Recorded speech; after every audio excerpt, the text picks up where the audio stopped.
in these reports that have been coming out in the New York Times and TechCrunch and pretty much every publication, why now? What do you think is going on to encourage these women to step forward? Because that's a bold, yes, daring. Yes, absolutely. And we applaud them for doing that, because the culture will never change, but that is a big decision. So what's well, I do think the culture is changing. Yeah. So I think that is one of the pieces, is that the culture is changing, that you can speak up and not be like derailed. And I mean, of course, it probably is a derailment. Yeah.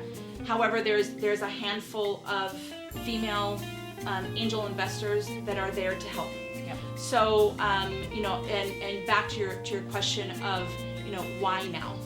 I think with our march that we had, of everybody stepping up and saying, I want to do that one thing. What is that one thing that I can do to make that difference? Because I never want to be in a situation that we had this year of like disempowerment. Yeah. So how do we empower others? It's like, look, I'm going to speak up because there's nothing that it hinders that, and I'm going to have my sisters around me to support me, right? So I think that's the reason why.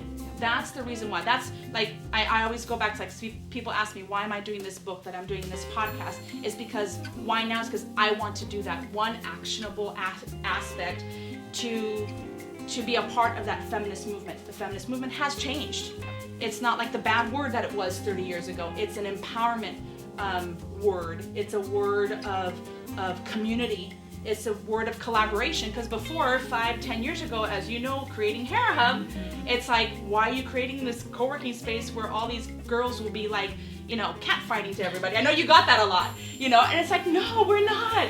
We're collaborative, right? Good Lord. We're collaborative. Yes. We communicate. We build communities that thrive. So I think that all of that working together, these ladies are saying, I can speak up.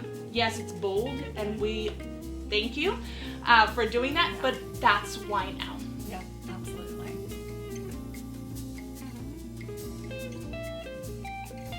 Yeah. Because the more women that we have in leadership positions, this wouldn't happen. Yeah. And either the CEO would have been, managed differently, or had some checks and balances that would be different if he had, let's say, a COO or CMO. I don't know what the whole situation is in leadership and Uber, but that's what we can do as women is reach for that leadership goal. And for the corporate ladies out there who are just doing phenomenal work, be on a board. Yeah.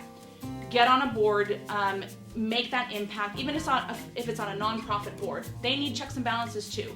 And corporate boards as well. Get on that board.